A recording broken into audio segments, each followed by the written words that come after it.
एक राजा था जिसका नाम रामधन था। उनके जीवन में सभी सुख थे। राज्य का कामकाज भी ऐशो आराम से चल रहा था। राजा के नैतिक गुणों के कारण प्रजा भी बहुत प्रसन्न थी। और जिस राज्य में प्रजा खुश रहती है वहां की आर्थिक व्यवस्था भी दुरुस्त होती है। इस प्रकार हर क्षेत्र में राज्य का प्रवाह अच्छा था। इतने सुखों के बाद भी राजा दुखी था क्योंकि उसकी कोई संतान नहीं थी। ये गम राजा को अंदर ही अंदर सताता रहता था। प्रजा को भी इस बात का बहुत दुख था। वर्षों के बाद राजा की यह मुराद पूरी हुई और उसे एक पुत्र की प्राप्ति हुई। पूरे नगर में कई दिनों तक जश्न मना। नागरिकों को राजमहल में दावत दी गई। राजा की इस खुशी में प्रजा भी झूम रही थी। समय बीतता जा रहा था। राजकुमार का नाम नंदन सिंह रखा गया। पूजा पाठ एवं इंतजार के बाद राजा को संतान प्राप्त हुई थी, इसलिए उसे बड़े लाड प्यार से रखा जाता था। लेकिन अति किसी बात की अच्छी नहीं होती। अधिक लाड ने नंदन सिंह को बहुत बिगाड़ दिया था। बचपन में तो नंदन की सभी बातें दिल को लुभाती थी, पर बड़े होते होते यही बातें बदतमीजी लगने लगती हैं। नंदन बहुत ज्यादा जिद्दी हो गया था। उसके मन में अहंकार आ गया था। वो चाहता था कि प्रजा सदैव उसकी जय जयकार करे, उसकी प्रशंसा करें। उसकी बात ना सुनने पर वो कोलाहल मचा देता था। बेचारे सैनिकों को तो वो पैर की जुती ही समझता था। आए दिन उसका प्रकोप प्रजा पर उतरने लगा था।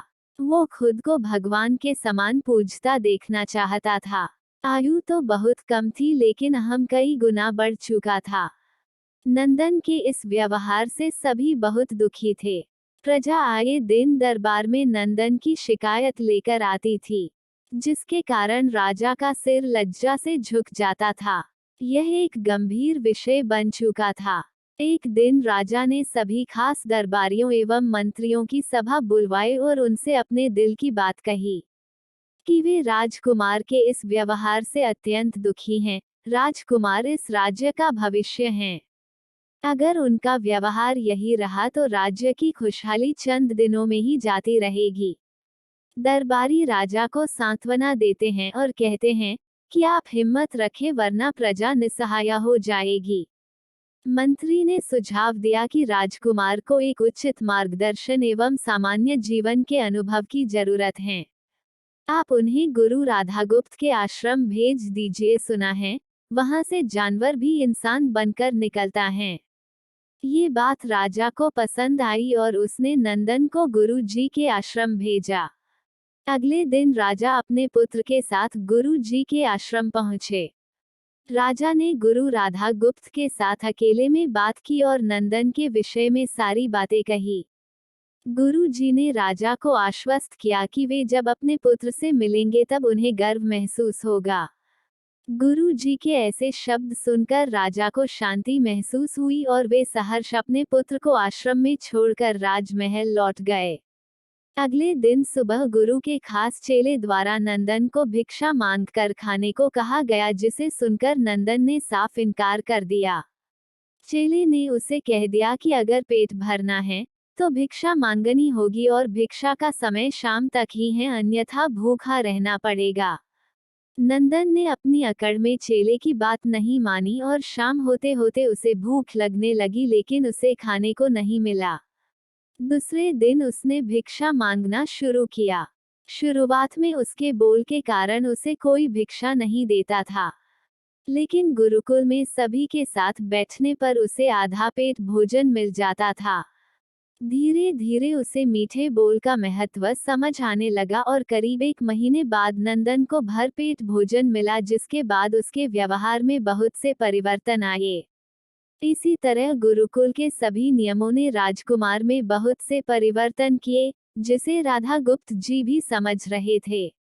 एक दिन राधागुप्त जी ने नंदन को अपने साथ सुबह सवेरे सैर पर चलने कहा। दोनों सैर पर निकल गए। रास्ते भर बहुत बातें की।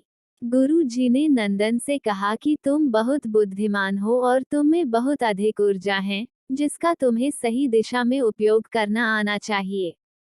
दोनों चलते चलते एक सुंदर बाग में पहुंच गए। जहाँ बहुत सुंदर सुंदर फूल थे जिनसे बाग महक रहा था। गुरु जी ने नंदन को बाग से पूजा के लिए गुलाब के फूल तोड़ने कहा। नंदन झट से सुंदर सुंदर गुलाब तोड़ लाया और अपने गुरु के सामने रख दिए।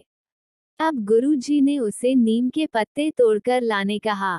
नंदन वो भी ले आया। अब गुरु जी ने उसे एक गुलाब सूंघने दिया और कहा, बताओ कैसा लगता है। नंदन ने गुलाब सूंघा और गुलाब की बहुत तारीफ की। फिर गुरुजी उसे नीम के पत्ते चखकर उसके बारे में कहने को कहा।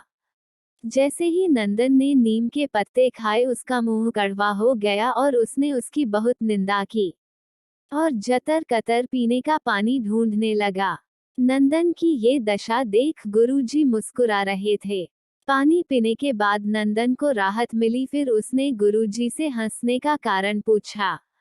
तब गुरुजी ने उससे कहा कि जब तुमने गुलाब का फूल सूंघा तो तुम्हें उसकी खुशबू बहुत अच्छी लगी और तुमने उसकी तारीफ की, लेकिन जब तुमने नीम की पत्तियां खाई तो तुम्हें वो कड़वी लगी और तुमने उसे थूक दिया और उसकी निंदा भी की। गुरु जी ने नंदन को समझाया, जिस प्रकार तुम्हें जो अच्छा लगता है तुम उसकी तारीफ करते हो, उसी प्रकार प्रजा भी जिसमें गुण होते हैं उसकी प्रशंसा करती हैं।